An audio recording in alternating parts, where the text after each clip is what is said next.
guys, and welcome back to Bridge the Gap. My name is Jessica Leichtweisz, and I'm the CEO of Hope Education Services. I've been working with children with autism since 2008.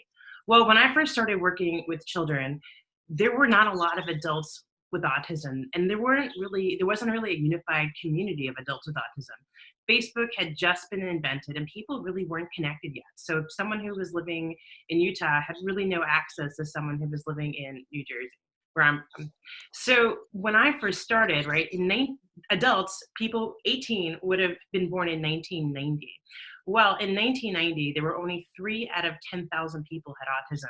Today, the number is estimated to be 1 out of every 56, which means that today there is a community of people who are adults who are living with autism, and they have so much value to share with autism professionals. Well, as far as I know, before the show, there's been no platform for professionals that work in the field of autism and people with autism, adults with autism, who are often professionals, to come together and to have honest and open conversations about what it feels like to live with autism from an adult's perspective, what therapies they got as children that worked for them, what experiences were positive, which experiences weren't positive, and how we could be better therapists and serve the community of people we work with in a much greater capacity.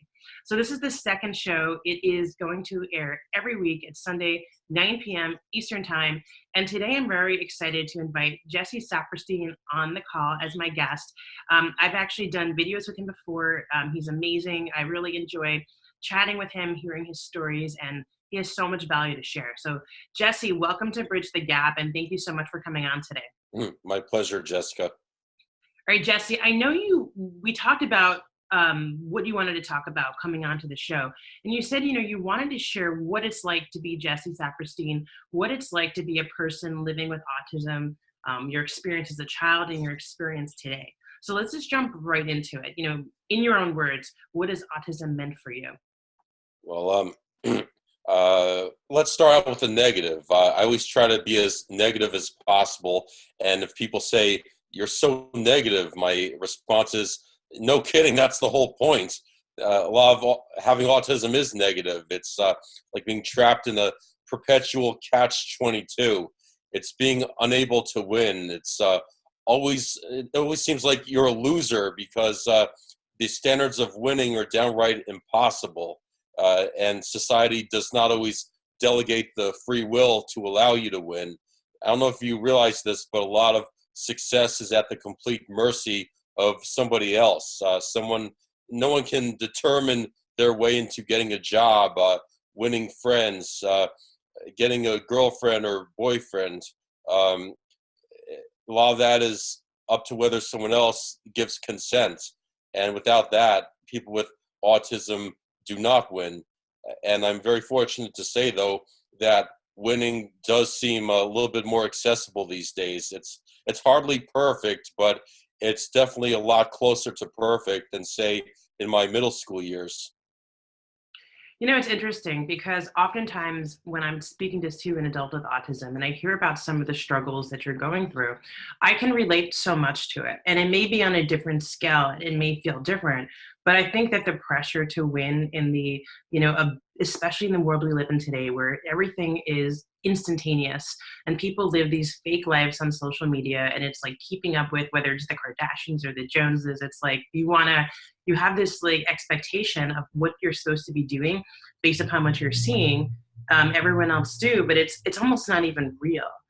So for me, I guess I have the ability to make the choice and say, okay, well, I understand that, there is this expectation that society has created, but I'm going to choose to not live up to that expectation, but instead to just choose to live in my purpose and live in my way and my right.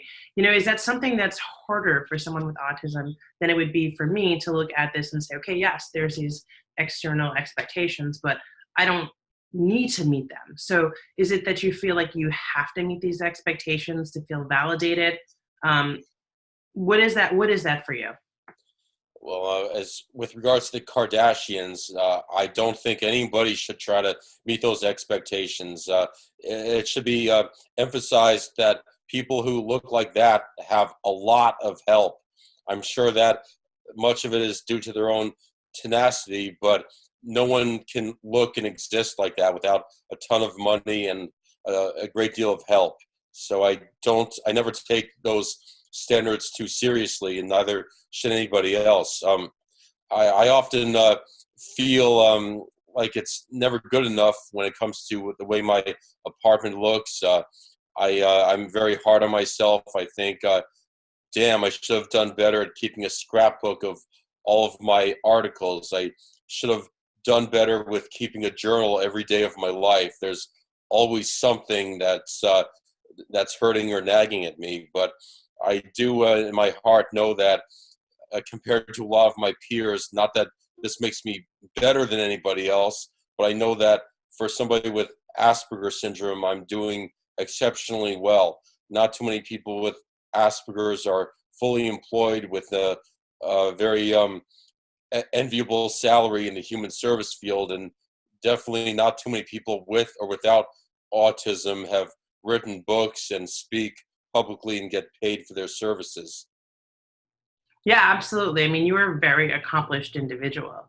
So, and why don't you share a little bit so people know and they can really experience what you're doing? Why don't you tell us a little bit about, the books that you've written and the speaking that you do and the advocacy that you do? Well, I've sort of hinted that I've not had the best life, even though I've had support from wonderful family, and something had to come out of this suffering.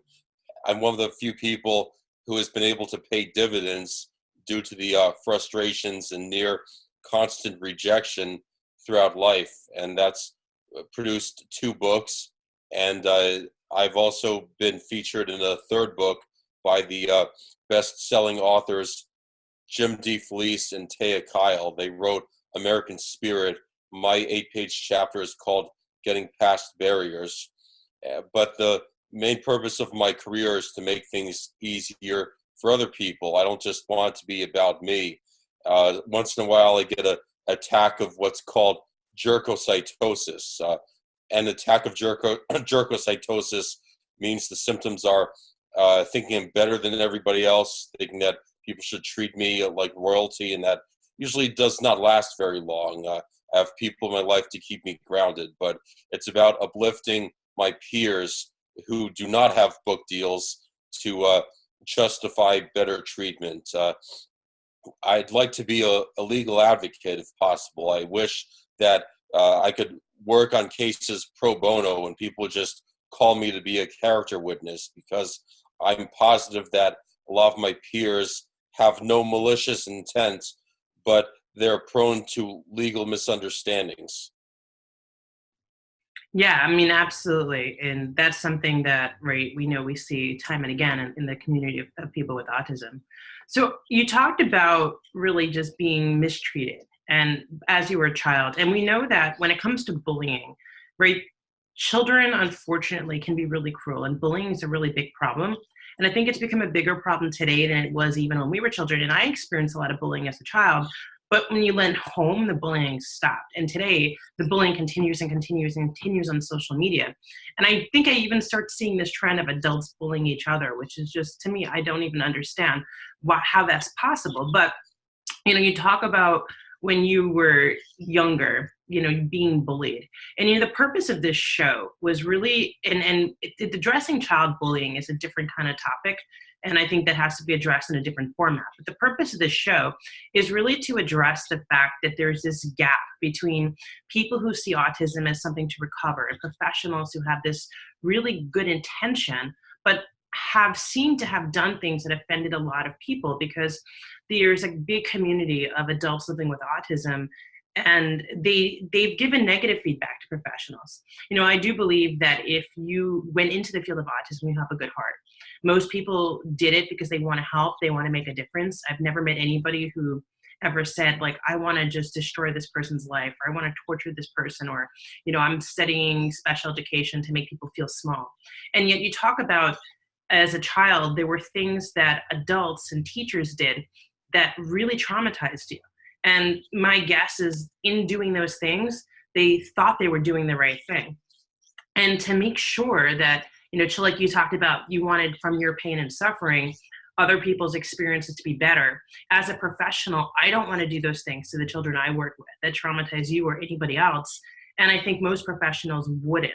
So the kids today don't grow up with that. And as I'm writing this, as we're recording this, unfortunately, just this week, there was a 13-year-old who was restrained and who has autism, and he died in school as a result of being restrained. So we know that there's a huge problem today still with people being mistreated and misunderstood. So what do you have to say about your negative experiences? What things do teachers do wrong for you? And really, how can we as professionals make sure we're not doing them today and making the same mistakes?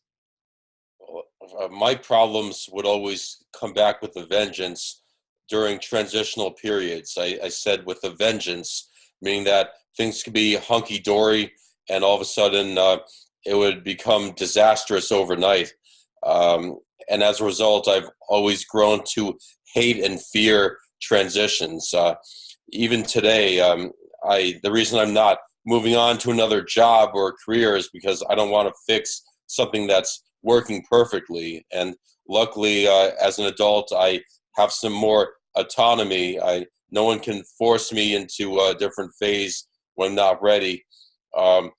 Transitions were often associated with fixing something that was working perfectly fine and thus breaking it. Maybe the past experience did not start off very well, but then everything's perfect. People like me, even young ladies are paying attention to me, and then it's time to move on as I'm beginning to enjoy the fruits of those labors. It was horrific.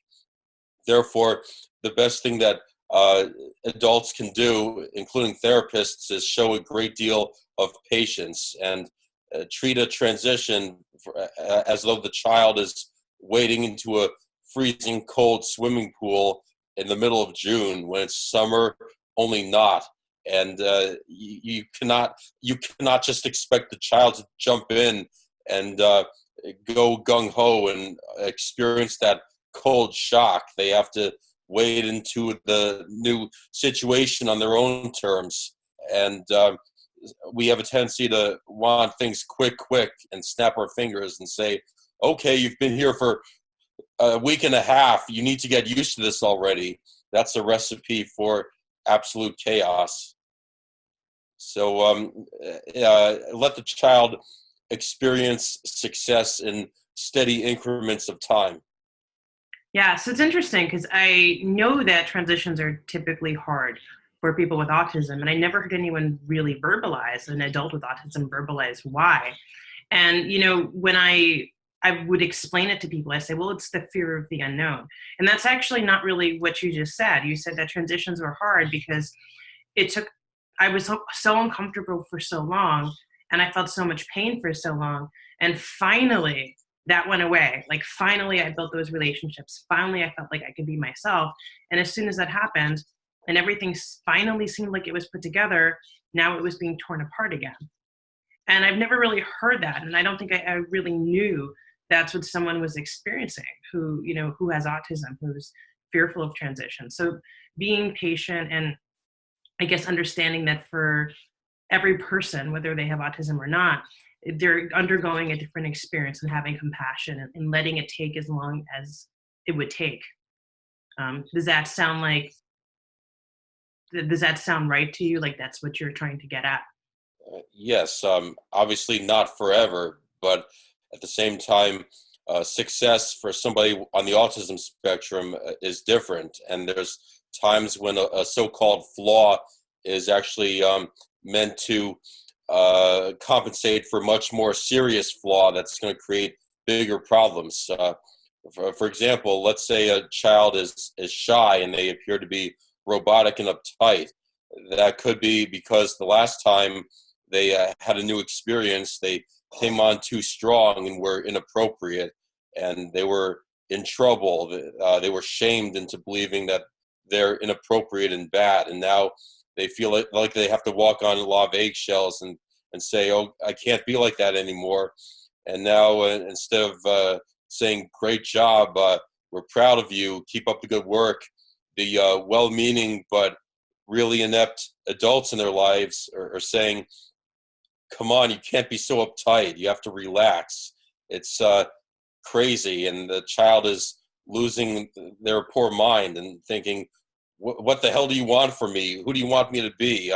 What do you want me to be so I don't get yelled at, so I don't get criticized? So do you feel like as a person with autism, living with people that primarily don't have autism, that you can't be yourself, that there's this constant need for you to change who you are to make other people happy? Exactly. That's precisely how I feel.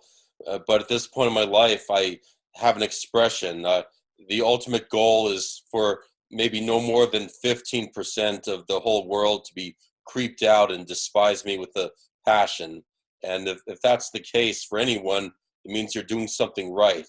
I mean, take my line at the airport.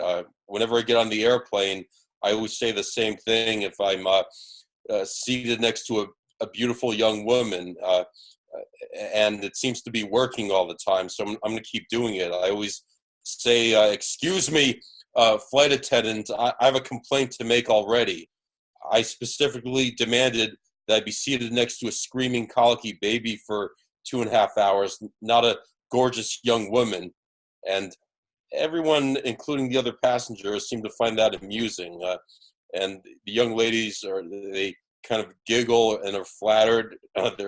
They seem to they don't seem to be creeped out. But eventually, there will be a woman who is very creeped out, and so what?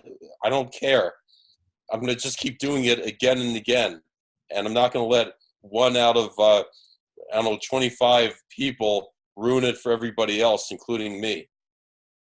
And Yeah, and it's like, right, I think it's knowing a person's intentions is really important, right? And just knowing, really trying to empathize with how a person feels. I think that's just probably the most important thing that we can do, especially just in all of our interactions, not just as professionals and people with autism, or someone with autism and someone who's neurotypical, but just in general. I mean, you never really know what a person's going through. And sometimes we take things personally, and it could just be someone's having a bad day. And it really wasn't meant to be that way. yes, I had brought Ryan Schindler on this call last week when we did this show. And he talked about like the fact that he felt like, for him, he always had to change who he was. And it was like never enough for him, that he always had to be someone different. He never really felt like he could be accepted. And that was really hard to hear. And as professionals, one of the questions I asked him is, we talk about, a lot of times in my background is in ABA, people think that ABA therapists, we want to change who someone is, and we want to change their behavior, especially as these studies came out saying children can recover from autism, meaning that they could catch up with their peers and attend school in a typical setting without really too much additional support. And that was kind of translated into, we want to change who this person is. And autism has different extremes, right? So you said you have Asperger's. Now today they no longer call it Asperger's. When I first started, and a lot of the adults with autism now, last week Ryan talked about being diagnosed with PDD, which stood for pervasive developmental disorder. You have Asperger's syndrome. Someone could have autistic disorder, which is a more severe form of autism. Today, it's just called levels 1, 2, and 3, right? But you have now what is level 1 autism, which is really was called Asperger's, level 2 autism, which was called PDD-NOS, or pervasive developmental disorder, not otherwise specified, and autistic disorder, which is level 3 autism. And, I have kids I work with on both ends of the spectrum. So I work with kids that will grow up to have a similar story to you. And they are able to work, they're going to be able to have relationships and get jobs and live independently and thrive. And then I work with kids that are, really, they are already almost adults, but in terms of their capacity and their functioning level, it's much younger. So I work with people that are teenagers, and they might not be toilet trained yet. They might have very limited communication skills, and they may, be engaged in self-injury or aggression. And it's really hard, and it's difficult. And I brought this example up last week.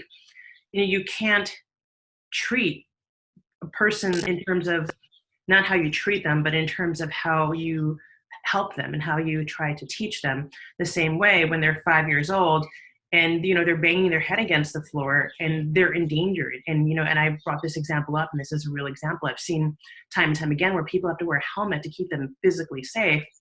And then someone who maybe is just a little bit socially awkward, but you can accept them for who they are.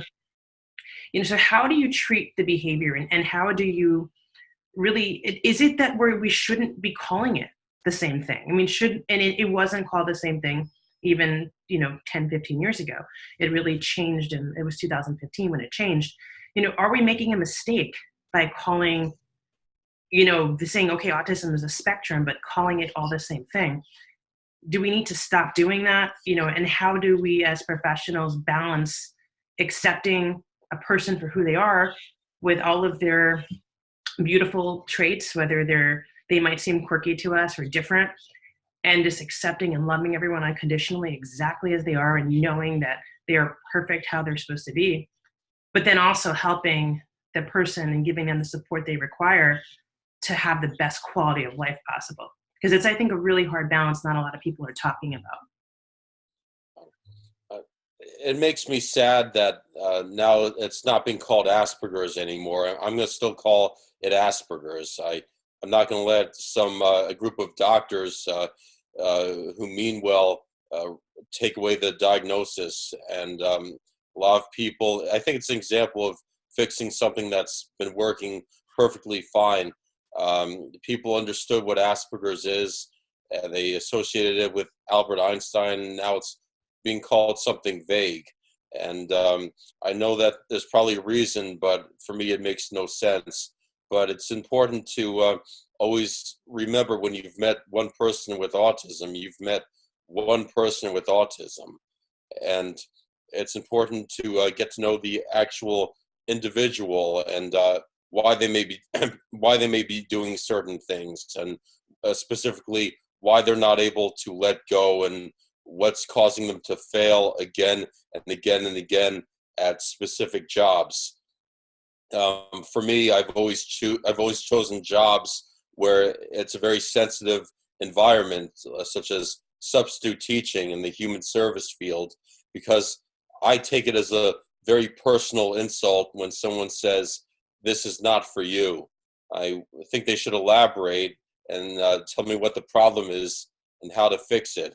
So that's a reason why I kept failing, and telling me it's not for you is not solving the problem. But what I'm trying to say is that it's critical to understand the specific person and not the diagnosis, and not the list of symptoms on Wikipedia. Yeah, absolutely. You talked about with me, and you wrote something to share in the notes to the show. So there's going to be something that Jesse wrote about his life, and it's going to be in the comments of this video. You'll be able to read what he wrote. But you talked about having two teachers and having two very different experiences in the same year.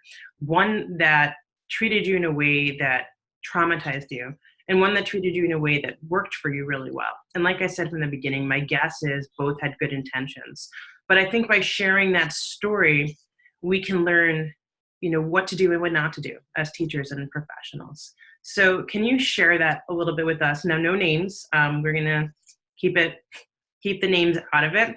But can you share for us a little bit about, what your experience was, so the professionals watching can really learn, again, what to do and what not to do?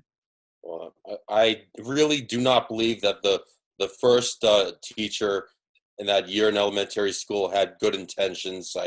I have so many names I want to describe him that most of them I cannot say in front of your audience. But basically, the one in fifth. I'm not going to even say the year. The first teacher, he kind of expected everyone to be the same. He thought that if a student is getting bullied, it's probably something that student is doing to bring it on themselves, and that bullying is just a self-inflicted natural consequence for allegedly choosing to be abnormal. And I would have had a just a traumatic experience for the rest of the year. And fortunately, my mother had the wisdom to remove me from the class, and I had a different uh, teacher that year who catered to my needs. And she understood that every student has weaknesses, but it's important to work with those specific weaknesses. And over time, things became better for me. And I stopped being a class clown. For example, during a lecture on the digestive system, I asked a really inappropriate question about farting. And she explained the answer as to why people fart in very scientific terms. And she knew I was trying to rattle her cage, as she put it, when we were adults and we discussed the experience later on. And things like that made a huge difference. I was not bullied in her class. It was almost perfect. And that's another reason why I despise transitions. I went into sixth grade, and all of a sudden, the nightmare returned of bullying, being hated by my peers. And I want to go back to fifth grade where things were perfect. Yeah, it's interesting because I think as adults, we don't realize how much kids model our behavior. And sometimes it's not even just what we do, but it's what we think. And I think what we think, it comes across in our actions, it comes across in our body language. And as adults, one of the best things I think we can do to remediate bullying and stop bullying is by unconditionally accepting our students for who they are. And when teachers model that, children often follow. And I think that despite obviously children act out, and children do want to push buttons. We all did when we were kids as well. And we did, I remember my father used to get really red and angry and his hand shake. And I thought it was hysterical. So, as I would try to get him to that point. It is part of being a child, but with the same sense, I think that children have a great deal of respect for adults and teachers, and they want to be like them, and they're role models. And so when we're not accepting people for who they are as adults, children are not going to accept people for who they are either. So I think that it really starts with adults modeling behavior. And I think that the big takeaway I got from this, you coming on today and sharing with us, and thank you so much for sharing your story, is that you just want to be accepted for who you are, and that you want teachers to understand everybody's different and to not try to make someone into someone that they're not. Does that sound right?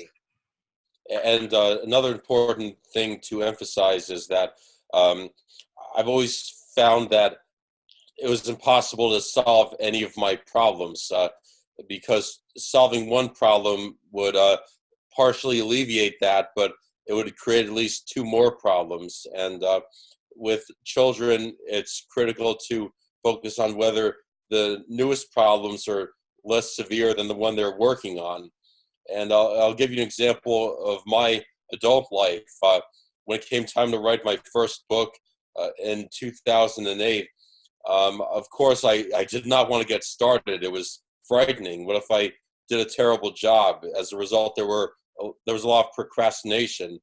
And when it came time to write the second book, I carried that shame. Why did I waste so much time? What was wrong with me?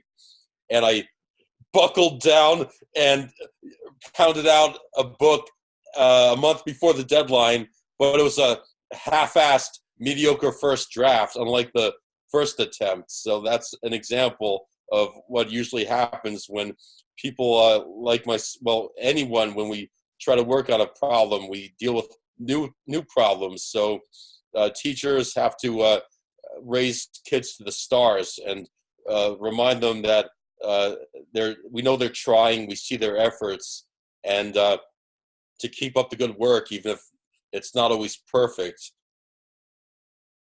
Yeah, and I think it's a great way to close. It's just letting people know that holding everyone in possibility and accepting imperfections, I think, is the best thing that teachers can do. So Jesse, thank you so much for coming on and for sharing with us. If you want to read Jesse's books, we're going to link to them. So they'll be in the comments of the video. You can check out his books and you can get a copy of his book there. If you loved this show, we're going to be doing this every week. This show will air Sunday at 9 p.m. Eastern Time, and I'll be bringing on a adult with autism to come and share with you what it's like, and in their words, what their experiences are. My goal, like I said, I call this show Bridge the Gap, is to kind of close the gap between what professionals think about autism and how adults feel about autism. So I hope you enjoy the show. Again, my name is Jessica Leichtweisz. I'm the CEO of Hope Education Services. I would love to connect with you on my website. It's hopeeducationservices.com. If you want to be a guest on the show, if you're an adult with autism, just drop your email in. There's a form right on the website. You can drop your email in and send me an email. Let me know you want to be a guest on the show. If you're a professional and you have a question, you can, again, jump on the email list and you can ask your question that way, and we can have it, one of the guests on the show, answer your question. Thank you so much, everyone. I look forward to connecting with you next week. And thanks again, Jesse. Thank you, Jessica.